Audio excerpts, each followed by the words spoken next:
Good night, and thank you so much for joining me for In Touch. I'm your host, Julia Japier Emmanuel. It was a difficult weekend for many, but we have so many reasons we should be thankful tonight. We can thank God that despite the heavy rains, flooding in many areas, in fact, we have two families that tonight, two families are homeless as a result of the weather, the effects of the weather. We are dealing with the loss of one life. And thankfully, what could have been a disaster on Jeremy Street ended up being a very positive story.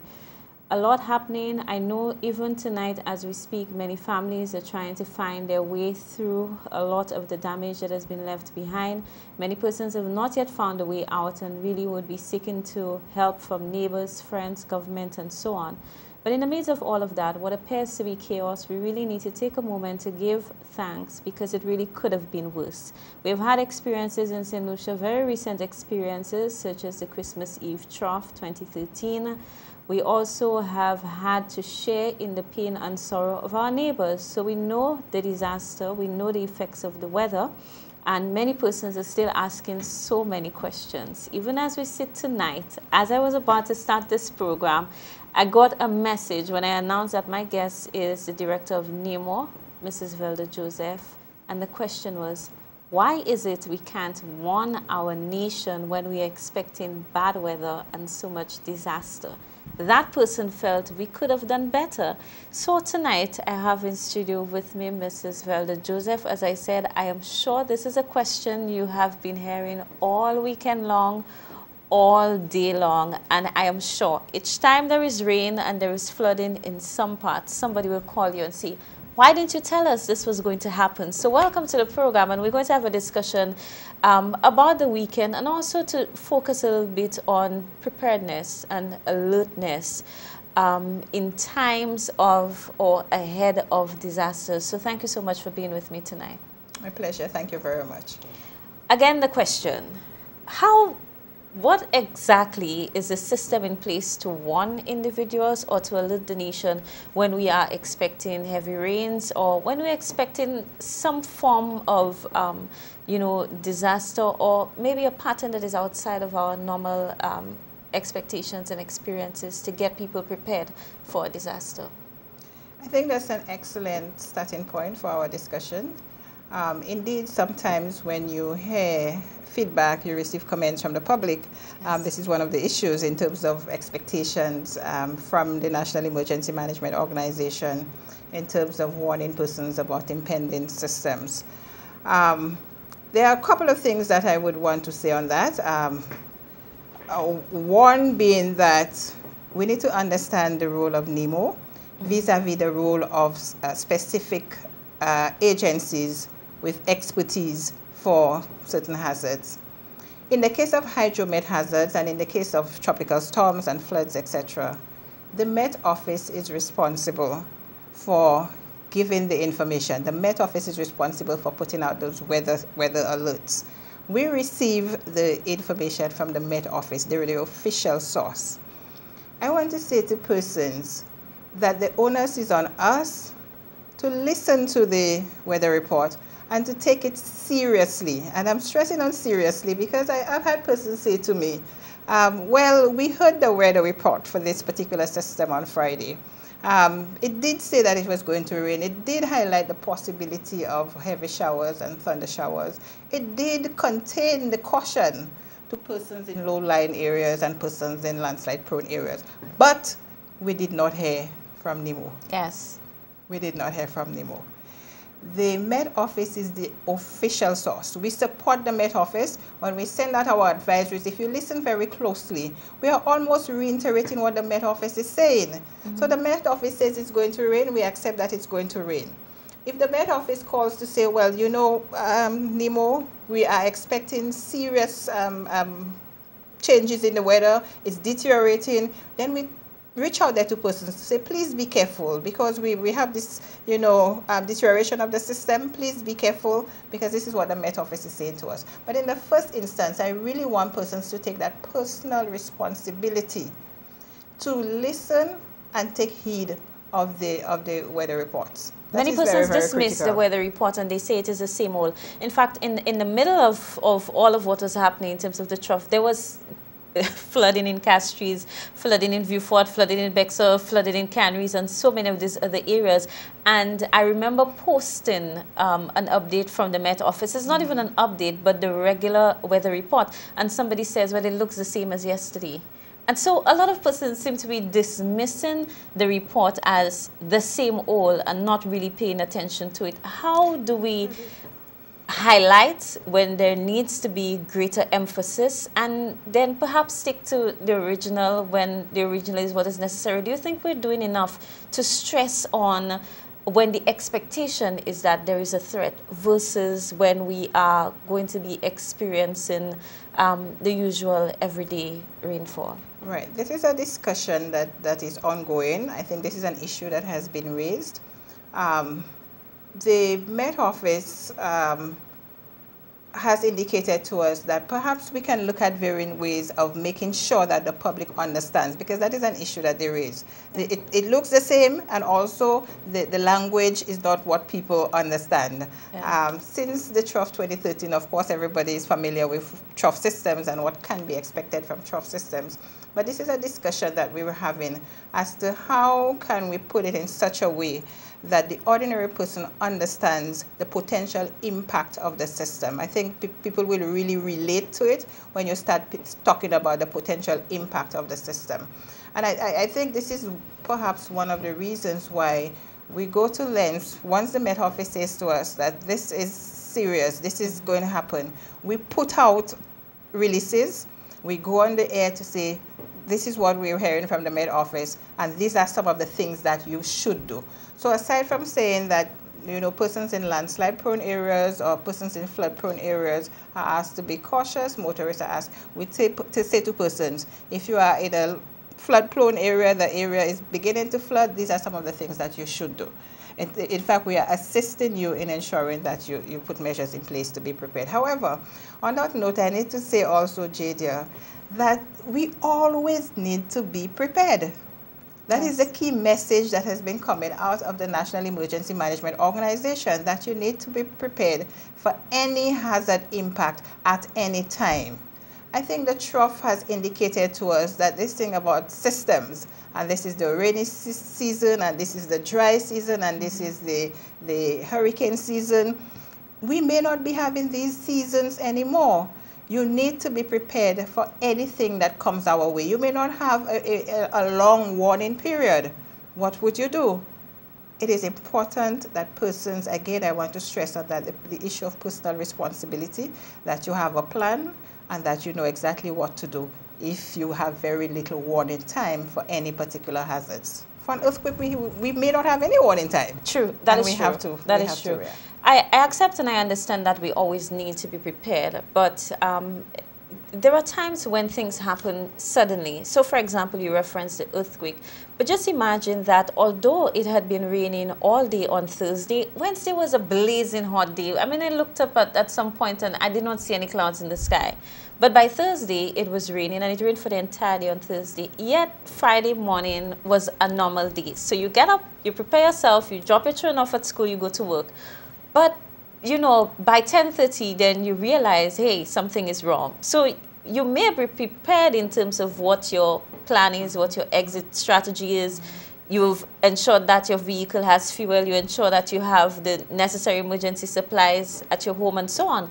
But the moment between moving from normal to being in a high alert mode and understanding that something is happening, there seemed not to be a direct, maybe direct communication perhaps between the agencies and the public in general. How do we warn people? Because it's very funny, but it's true. I sat in the government buildings from about 8 up until 10 o'clock, and outside was flooding, and I did not know until I got the alert where somebody messaged me to say, well, the rain has not stopped. When I peek my curtain and I look outside, I just realized that, you know, Jeremy Street was already flooded. How do we alert people to let them know, hey, this is happening? Probably we can't say to them, be prepared, this street will be flooded and that street will be flooded. But how do we reach people directly in instances like that?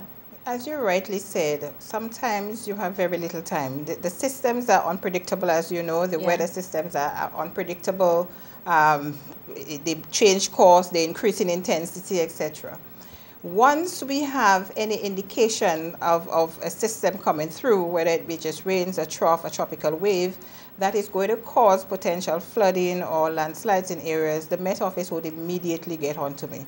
Okay. So the Met Office would call to say, well, this is what we're seeing, and it doesn't look very good. I think we should issue a flood warning, or as the case may be.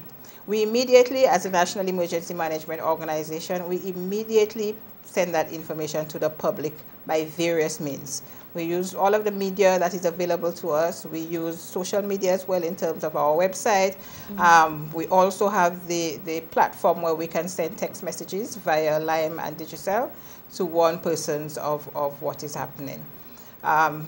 We have had discussions as well very recently in terms of ensuring that we use other traditional methods. And people are saying to us that in the past, you could have used the tongue crier, you could have used the ringing of the church bell in a particular way, you could hoist a red flag or something to indicate to persons that, you know, that all is not well, that something is happening. And so again, we are looking at these traditional methods and how they work. We also have right now, I'm sure persons would have been familiar with the current flood early warning system. We are looking very closely at the issue of early warning systems, and not for particular hazards, but we're going the way of multi-hazard early warning systems. And of course, we believe that once these are implemented, that we could augment, we can enhance our alert and our warning protocols. I'm sure many persons are looking forward to that. When we come back, we'll be discussing the weekend weather system, and of course, we'll be giving you an update as to what the assessment has revealed so far. Stay in touch. We'll be right back.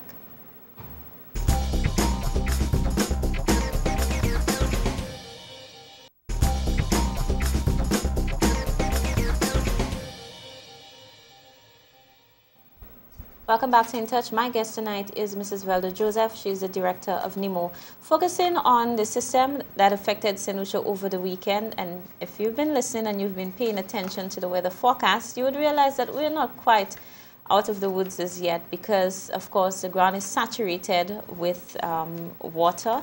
And so once you continue to have rains, and of course, there are some risks that would still, we would very much be exposed to. But I want to focus on the weekend. Friday morning, going into Saturday, heavy downpour, flooding in a lot of areas. There are some roads that were impassable as a result of that, landslides in some areas. Can you give us an update as to what the initial assessment has revealed so far? We, from as early as Friday, we had received reports from a number of our communities. Primarily, we heard of flooded areas, blocked drains, blocked waterways.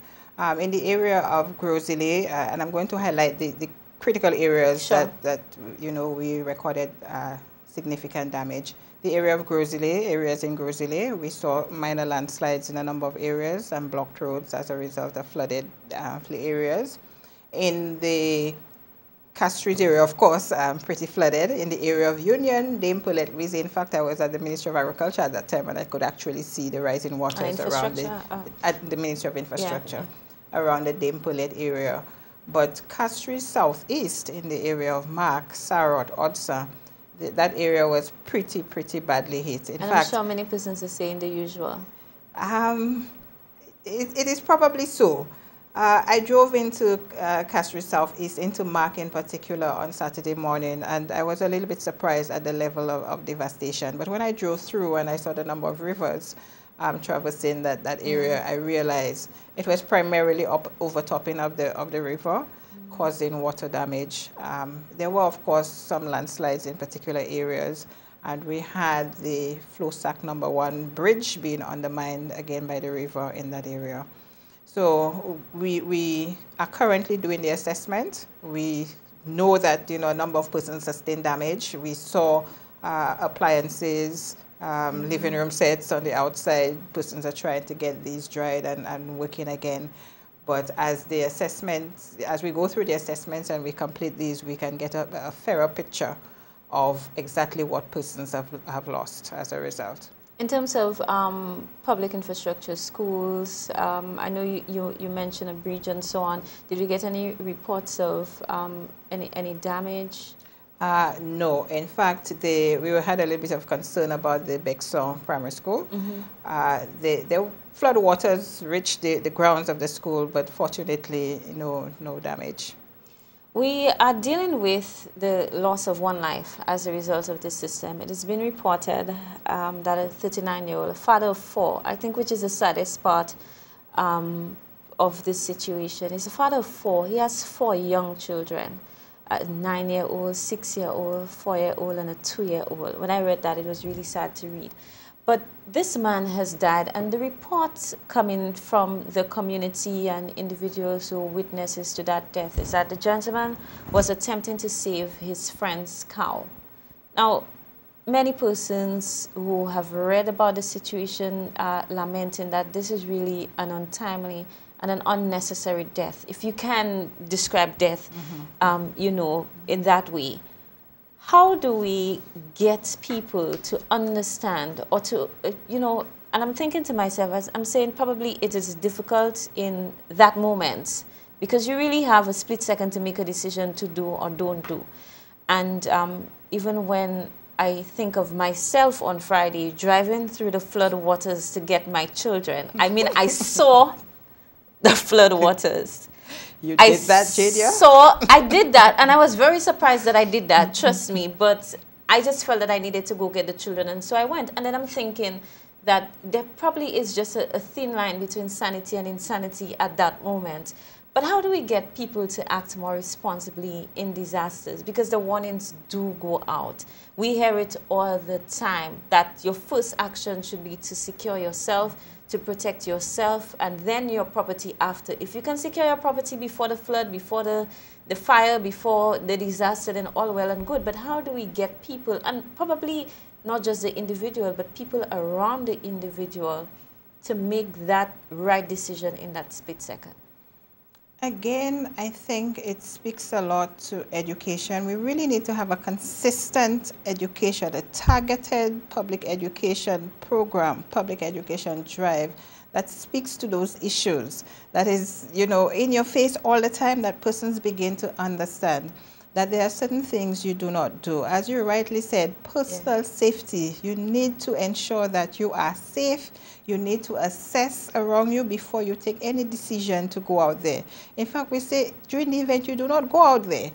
In cases where you have floods, we often advocate that you never go through flood waters.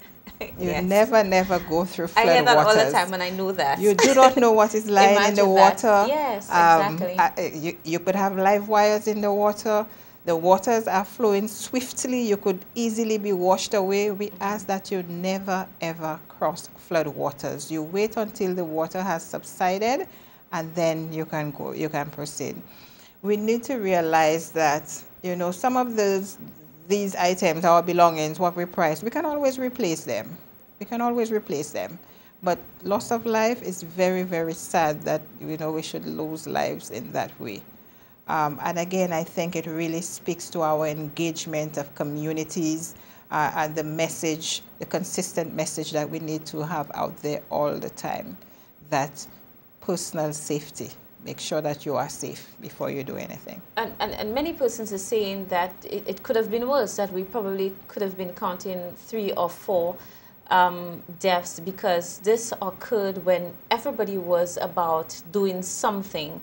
A majority of the population would have been on the streets. We saw the situation on Jeremy Street in Castries, where a manhole was uncovered, and 2 individuals, because of that manhole being uncovered, would have been at great risk and in danger. At what point exactly would you be able to police the action of actions of individuals to ensure that it does not place other people at greater risk? When I look at the video, I'm sure many persons who stood there on the riverbank were thinking, how do I help this gentleman without putting myself in danger? How do I reach out to him to assist him without probably causing my own demise? And even while everybody else was speaking, it seems that this was what was going through the minds, and this is what was in the conversations of many people. Now, for those of us who are watching and were not there, we kept saying, but they could have saved him. Somebody could have done something. I mean, you know, but at what point do we cause people to take responsibility, not just for themselves, but to ensure that their actions do not place other people at greater risk? It's really challenging for a government entity, as in a Nemo, to be able to police persons to ensure that, you know, we get the behavior that we're looking for once those warnings are issued. Again, it speaks to individuals quickly making that judgment call. You assess the situation quickly and determine whether there's any possibility that you can help without putting yourself in harm's way, which is why we always advocate to persons as well that even at your homes, you need to look around quickly and make that decision as to whether it is okay for you to remain where you are or whether you need to move. A positive story, you spoke about positive issues a few minutes ago. A positive story I heard out of Mark on Saturday was that some persons, when they realized it was raining and the rain wasn't letting up, even before the Met Office went on the air and even before the communications officer of Nemo went out there to say, well, this is very serious, this has developed very quickly over St. Lucia and it's remaining here for a while, persons had taken the things and moved up to higher grounds by friends and relatives. I think these are the things that we want to encourage. And so I think, again, we really have to make the effort that we touch schools, we touch communities, individuals, wherever they are, ensure that you are safe. Do not go out there in floodwaters. Do not go out there during the passage of any hazard. In a situation where you probably are safe, you are at your home, you are in your office, but a notice is issued by the Ministry of Education advising parents to pick up their children. The notice actually said that school will be suspended at midday as a result of the weather system, and parents are to make arrangements to pick up their children. I mean, as a mother, if you get this notice, the very first thing in your mind would be to go get your child. How do we ensure that the message we are sending to the public in times of a disaster is consistent with all of the other precautionary measures that you would want to take? Many persons are saying the school is safer than where they would have been.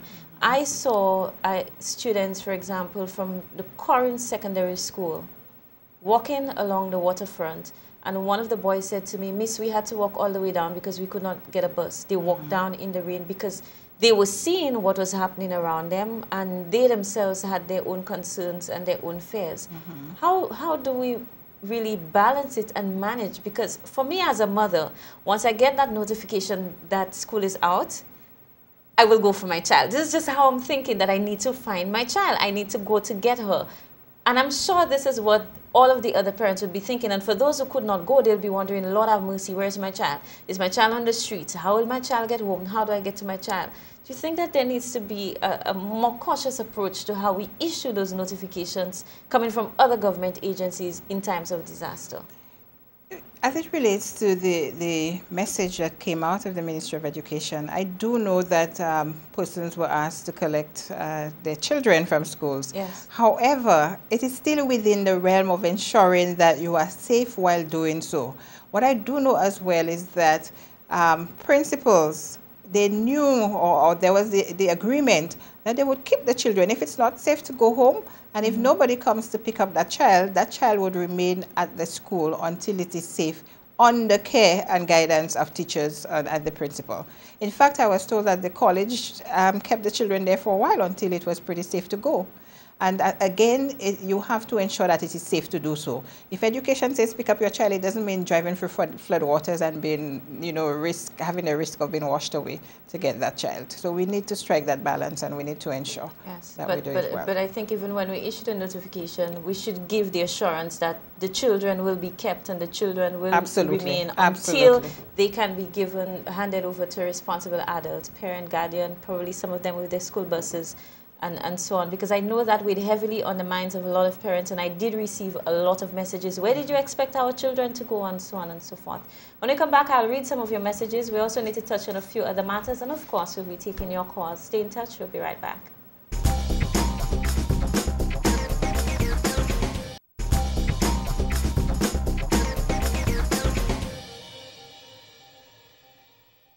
Thank thank you for staying with us. I'm speaking to the director of Nemo, Mrs. Velda Joseph, and I want to touch on, just before we go into the other areas and I read some of the messages I have so far. The last time we spoke, you did indicate that Nemo was conducting island-wide training. I know that you're very much concerned and working with some of the established disaster preparedness organizations, but there are some communities, you know, with no disaster preparedness organizations. These groups just spring into life in the aftermath of, during and in the aftermath of a disaster. Where are we in terms of training preparation? It is important to, in terms of evacuation. When exactly do you evacuate, especially in areas that are prone to landslide and flooding? And also, I am certain you would be dependent so much on these agencies as you collect information coming from your various districts, as you would not be physically everywhere at the same time. In terms of the response from our community organizations, what would be your own view and your own assessment? I have to say that we rely very heavily on our community organization, particularly for the initial damage assessment, and that is how the system is set up. That initially they would give an indication of what has happened in the various communities.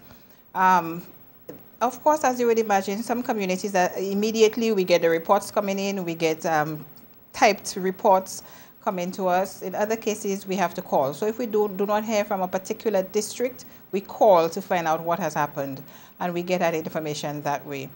In terms of training, we have been very fortunate to receive lots of training from the USAID and various sources, as in UNDP. In fact, on Friday, we were participating in a training program when the event happened. And it was, ironically, the training was focused on post-disaster needs assessment. How do you conduct assessments in the aftermath of a disaster in a very systematic way that it provides the information that the government would need for decision making and for presenting to our donors. So we have conducted a series of training programs. We do have additional training programs on our calendar that we will be implementing.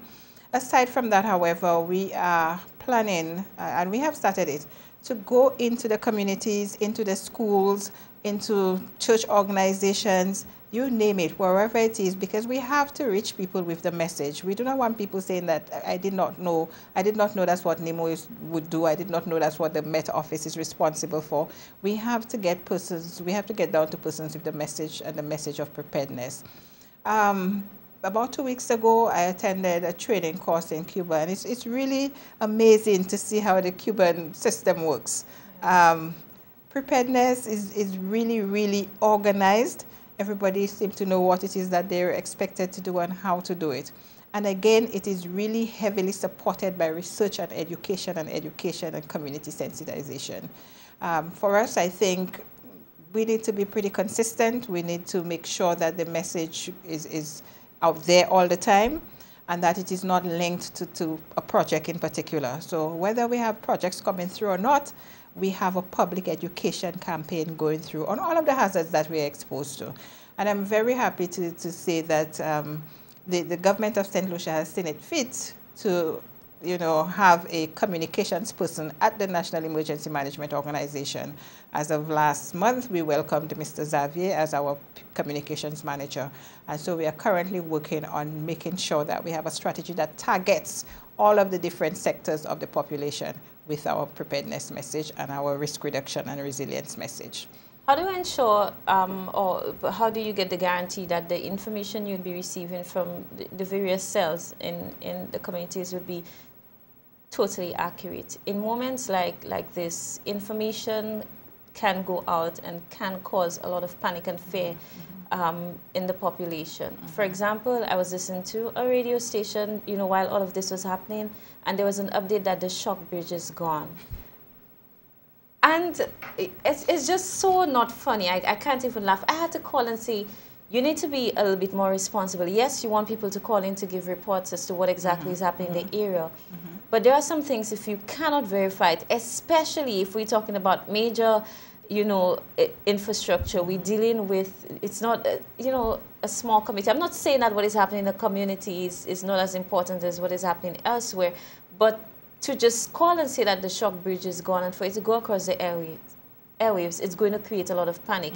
And at that time, I knew for sure that whereas the water was over the bridge and there was debris and so on, the bridge was still intact. This is the information that was coming from the Ministry of Infrastructure because the officials were on the ground. Yet it went across that the bridge is gone because somebody logged in and reported that the bridge is gone. How do we control the flow of information to ensure that what is given is accurate and what is given is necessary at the time it is given? We see that happening quite a lot. In fact, in this instance, I heard things coming out indicating that Nemo was saying, you know, there's a state of emergency. And I'm saying this is absolutely incorrect. The word emergency was not even used. We have no authority to declare state of emergency. We cannot. And so it just told me that, you know, information has to be verified before we actually put it out there. How do we do that? Once reports are sent in by various persons, we contact our district people to find out, do you know about this in your particular area? Is this happening? We contact agencies like the Ministry of Infrastructure. Have you gotten any reports of this bridge going down or this bridge being undermined? We contact agriculture. Is that area underwater? What is the situation? So we try to do a quick verification, but post the event, there's a more formal verification where persons go out there. And so you would find that the report, the very first report that I would have sent out to CAPSEC and to the Prime Minister, that we understand that that may change as you go out there and you conduct the verification. In fact, you're right. I was called by a media house and told, well, 3 persons have died. And I said, I cannot verify that. I have to call the fire service. Do you know about this? I have to call. And we try to verify very quickly. But post that, we do a more in-depth verification. And this is why I said that the assessments, the preliminary assessment is still going on in MARC, because then they go house to house and make sure that this is what has happened. I want to speak a little bit about Nemo's response. Response where individuals have been affected. I know that in areas where you have groups being affected, like the farmers and so on, you know, the ministry would have to get involved at a certain level, conduct an assessment, and then a policy decision would have to be made moving forward as to where you go from there, what assistance will be given, if any, what exactly is going to be done. But in instances where individuals and households have been affected, we have 2 families homeless, and that is as a result of land slippage in a particular area, Entrepot, I believe. What would be Nemo's response, initial response in getting to them, assisting them, and how do we mobilize support for them moving forward? Our initial response would be to ensure that these people have some shelter. And this is exactly what was done in both cases. In the case of Cabbage, the family said to us that we have friends that we can go by, we have relatives that we can go to, so we will be fine. We focused then on the Entrepot family who really didn't have somewhere to go. So we ensure that we have shelter available. And of course, once you have that, we need to provide the immediate relief supplies. So Nemo, in collaboration with the Red Cross, and in this case, the Ministry of Youth Development and Sports came on board, and we made sure that they had warm clothes, that they had beds, mattresses, of course, blankets, accommodation, food, you know, to ensure that they are okay for this interim period. Going forward, we also try to assist, and we do that through a collaborative effort with a number of government agencies as well as private sector. And we mobilize, as we said, Nemo is a coordinating agency. We coordinate both before and after. We seek to mobilize resources for these individuals. In fact, just this morning, I received a call from the executive director of the SSDF, who's looking to see how we can coordinate our efforts in providing relief to these families. The Red Cross comes on board with us, Caritas comes on board. So a number of agencies. In the past, we've had agencies such as private entities like HOTS coming on board and say, I have this to give, sandals, a number of entities. And so I want to take the opportunity here, while we're here, to encourage persons to support these families. If you do have items that you wish to donate, you can bring it into the National Emergency Management Organization, and we will ensure that the families receive those items. If I could just go through some of our messages briefly. It says, I'm happy she said it, personal responsibility. We should make it part of our morning routine to know what the forecast is for any given day and take the necessary precautions. We must remember that not all parents have the liberty of leaving the workplace upon receiving such a notice like closure of school and making arrangements for the pickup of their child. Times have changed, and many don't have the support systems that was common decades ago. And I think it's two messages in one, really, speaking about personal responsibility and responding to the point made a bit earlier about the notice from the Ministry of Education.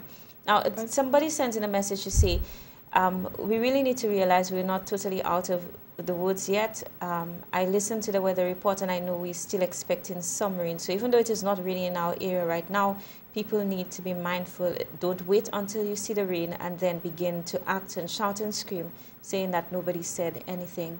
And then a message here says, it is raining so heavily in Viewfort right now, I can hardly hear you. And so, you know, again, we are in the studio operating within a certain space, and we'll be totally oblivious to what is happening on the outside. And sometimes we respond based on our personal space. There's no rain in Castries, and so the Ministry of Education should not have closed school. With absolutely no care for what is happening in Soufrière, what's happening in Dennery, and what's happening in other places. And I'm sure this is, you know, you will be faced with comments like this all of the time, where people will say to you, but you said that it was going to rain, but the sun is out in Castries. But we really don't even understand or know what is happening in other parts of the island. I'm happy you mentioned that, because I have been up at Nemo. It's raining heavily. There's thunder, there's lightning. I close up and I head down south. I reach Dennery and it's dry. It's absolutely dry. And perhaps these are issues that we will be experiencing a lot more of with climate change, but we need to recognize that. This morning it was raining very heavily in the south. Micoud, Viewfort, thunder, lightning, raining very heavily. When I got into Castries, it wasn't raining. And by later in the day, I saw the sun peeping out. But we need to consider these issues. You can have areas where you have very heavy rainfall, and in other areas where we do not. But we have to look at all of the variables and make a judgment call as to the best of our abilities. Indeed. When we come back, we'll be taking your calls. Stay in touch. We'll be right back.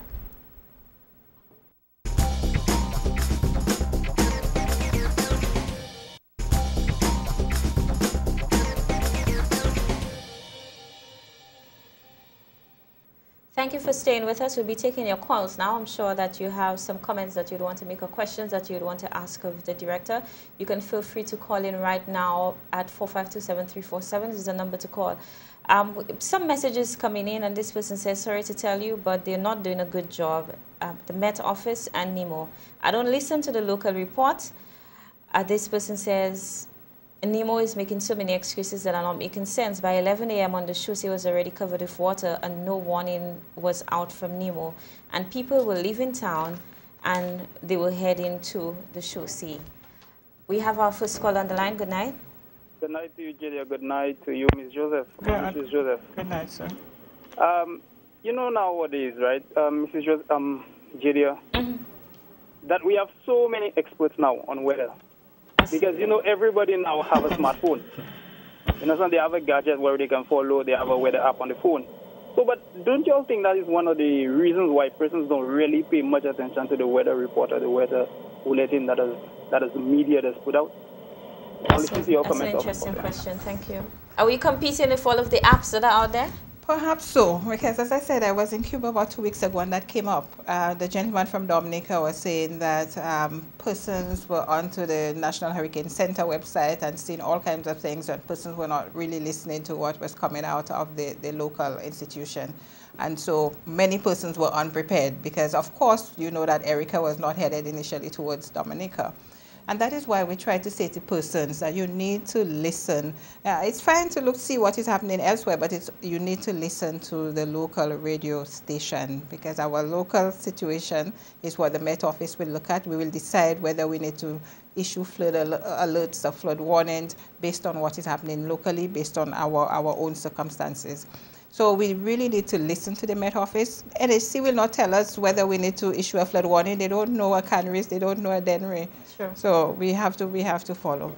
I need to also say one more thing, JJ. The Met Office is part of Nemo. People need to recognize that. Yeah. So whatever advisories come out of the Met Office, it's the same message that will be coming out of the National Emergency Management Very good point. Very good point to me, because most times we separate the two. Good night, you're on the air. Hi, good night, JJ, and good night to your guests. 2 questions.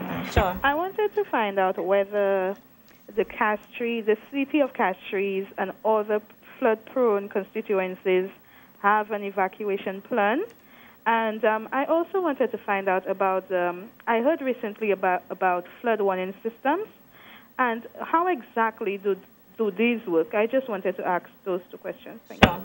Thank you. Evacuation plan and flood warning system?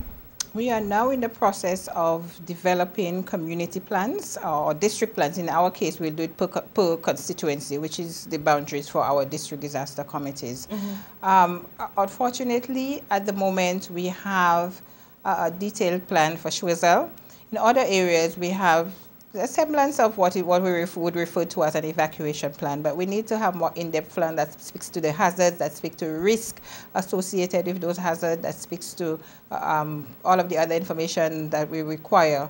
Where is mostly populated? How does the population move around? The information that we require to make very informed decisions as to what we do. So right now, under the World Bank, we're looking to develop vulnerability and capacity assessments for a number of areas. We also have some areas that are already done by the Red Cross, and that has been shared with us. So in a number of areas, we do have some of these. And these have been spearheaded really by the district committees. In relation to the early warning systems, we have two different systems. We have one in Corinth, and that one is really done via messages being sent, SMS messages being sent to Nemo, of course, and to the district chairperson once a certain level has, once the stream has a certain water level. So that message would go out to say that, so it's automated. It's automated, Okay. yes.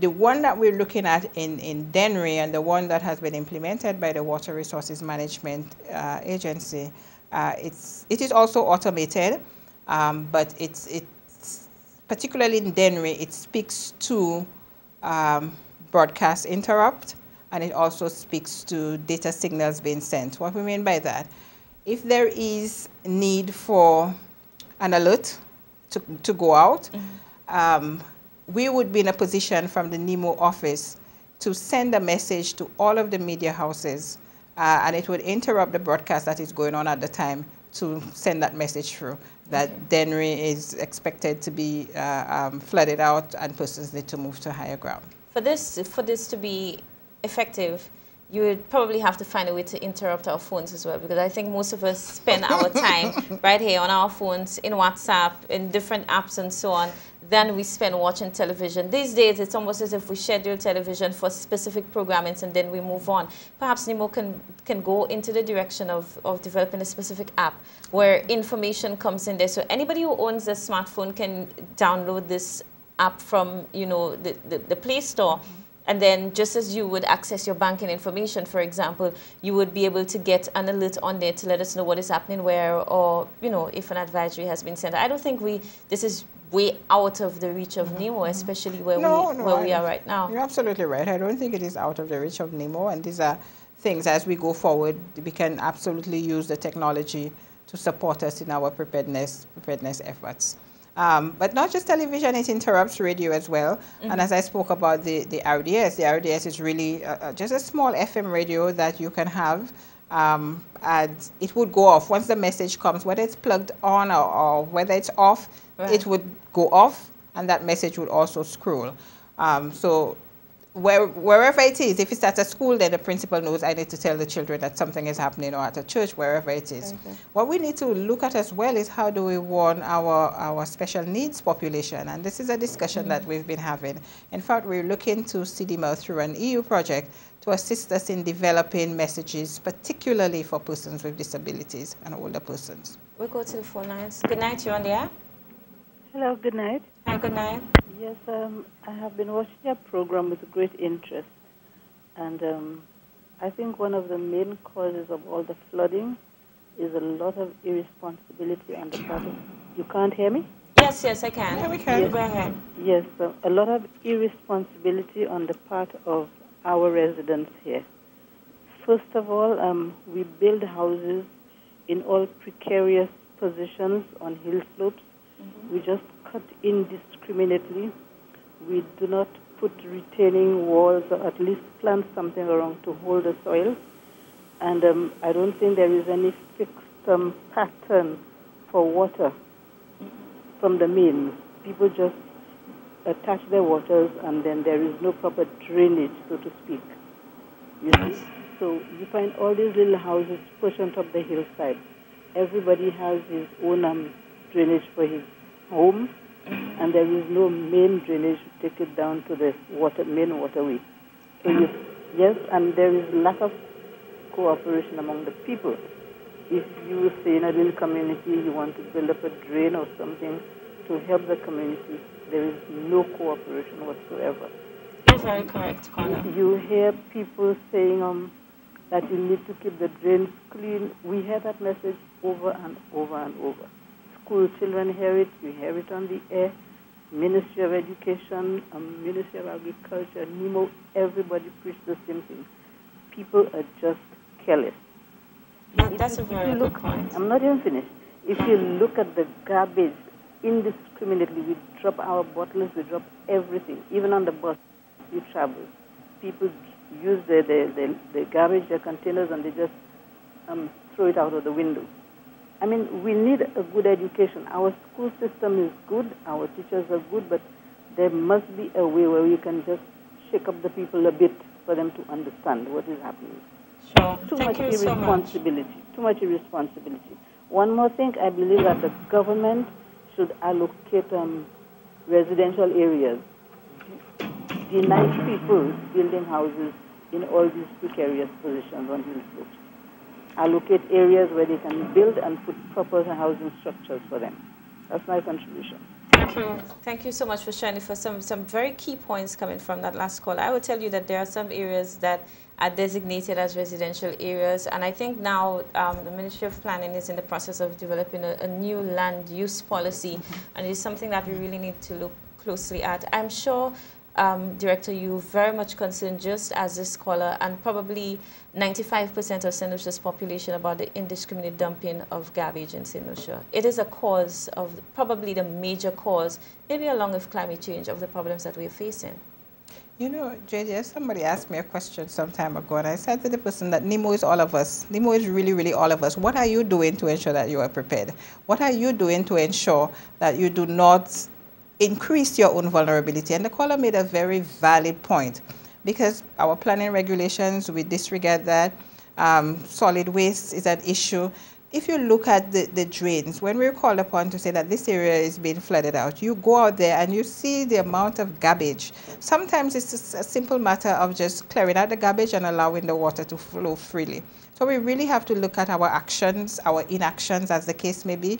What are we doing that is really increasing our own vulnerabilities? You're right, we have the issues of climate change to contend with, but we do have the issues of our own actions, or in some cases, as I said, our own inactions, things that we don't do that contributes to that vulnerability.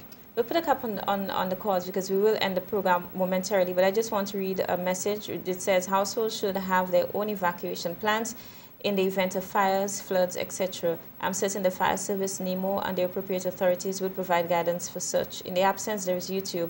I'm hoping all our schools, public and private buildings, etc. have approved evacuation plans, and those who use these buildings are cognizant of the same. As we end the program, I want you to just touch on the importance of knowing what to do, where to go, and when to leave when we are faced with disasters, whether it is at our homes or in public areas. And that speaks to exactly what the caller is saying. Every household should have a plan.